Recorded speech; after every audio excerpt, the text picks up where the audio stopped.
Kyler Murray could definitely be in that class. He's got the weapons to do it.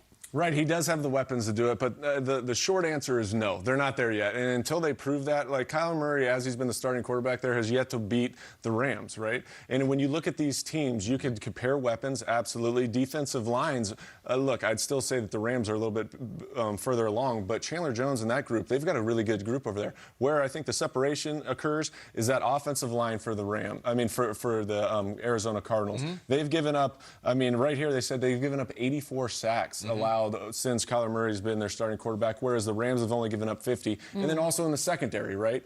The secondary, I think the Rams have a superior secondary. They have, I believe it was something like 30 interceptions over the last few seasons, and then where the Cardinals only have 21. So, long story short, I think that's where there's a difference in between these two teams. No doubt. There's psychological stuff, too. I mean, the Rams own the Cardinals. Let's not make...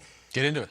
8-0 since McVay got there. 8-0. This is a division rival. Every year they wake out of bed, you say, we're going to sweep the Cardinals, so there's 2 wins. And that's just like, that has a weight on it.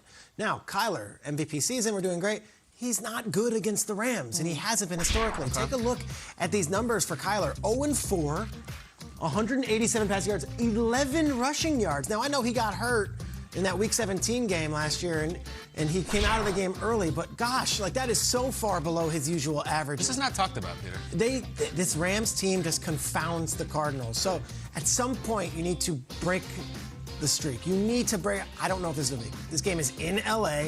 The Rams are sizzling. They're healthy. They've got everyone.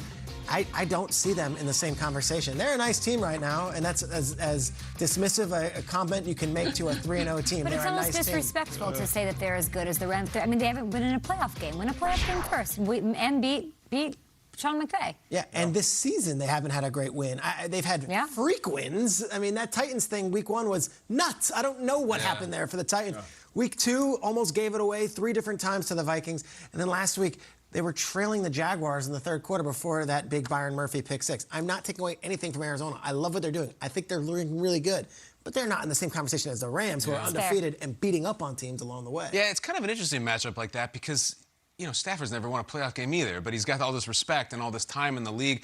But I think this is the most high-profile game that Kyler Murray has played in the pro level. It really is. Last season, they had a win in, and at the end of the season, they didn't win. He got hurt. Yeah, he gets hurt. He plays banged up.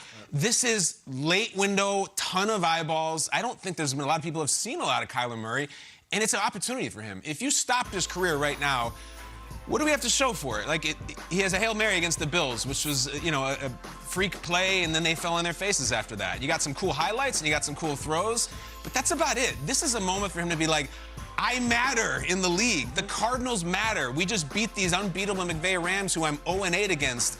You know, that celebration in the end zone is a perfect Kyler Murray thing. It's fun. Social media likes it. It's kind of different. But in the end, like, do you then lose this game by 2 touchdowns and everyone kind of rolls their eyes about the Cardinals? Even bigger than this, like, the Cardinals haven't been good for 5 years, maybe. This is one of their biggest games because undefeated versus undefeated, he goes and wins this game. Kyler's in MVP talk. The Cardinals are in can they do the whole thing talk. It's a huge Coach of the Year talk for Coach of the Year talk. Comeback Player of the Year talk for JJ. All of this stuff. It's all on the table. And I hope they do it because it would flip the table. I think people, last night we're coming off the Bengals game in which everyone's expecting the Bengals to fall on their face and suck, and it's prime time. Since they didn't. They won. I think there's a lot of people expecting the Cardinals to do the same exact thing because they're small time. This is a big-time opportunity. We will look at you, your team, your coach, and your quarterback totally differently if you win this game. It almost feels like a playoff game. It's huge. Yeah, at first when I saw this question this morning, I was like, yeah, the Cardinals are great. They have, I mean, I'm a big Kyler person. I think there's some mistakes that he makes still that like are mind-numbing to me, but as a player, absolutely electric, and I'm so glad that he's going to get more people watching him this week. And I'm like, yeah, they've got the potential, they've got the weaponry. But this is a dumb question. They can't. I mean, we can't put the Cardinals in the same class as the Rams, a team that consistently goes to the playoffs and has a recent Super Bowl appearance. Kind of a silly question now. It's a little bit of a silly question right now. And if you're a Rams fan, you're like, what the hell are you guys talking about on this television program right now? I disagree. Really? The quarterback's different. You know, it's McVay and it's Jalen and it's Aaron Donald and everything. Though.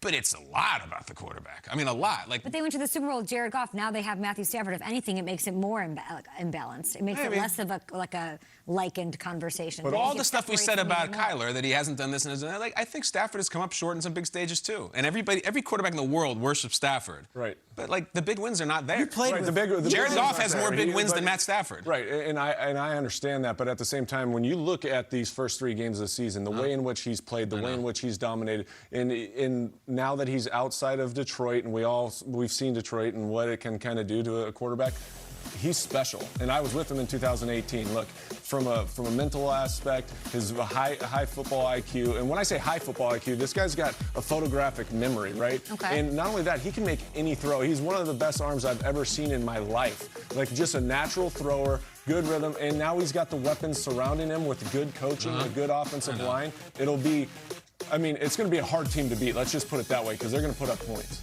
They got to earn the right to be in the same conversation as the Rams. That's what I think. What do you guys out there think? At GMFB, I completely flipped during the segment here. I mean, really, you have to beat them. You gotta beat them. Beat them. We'll But even if they beat the Rams this game, am I still putting them in the same conversation? State making. We'll see.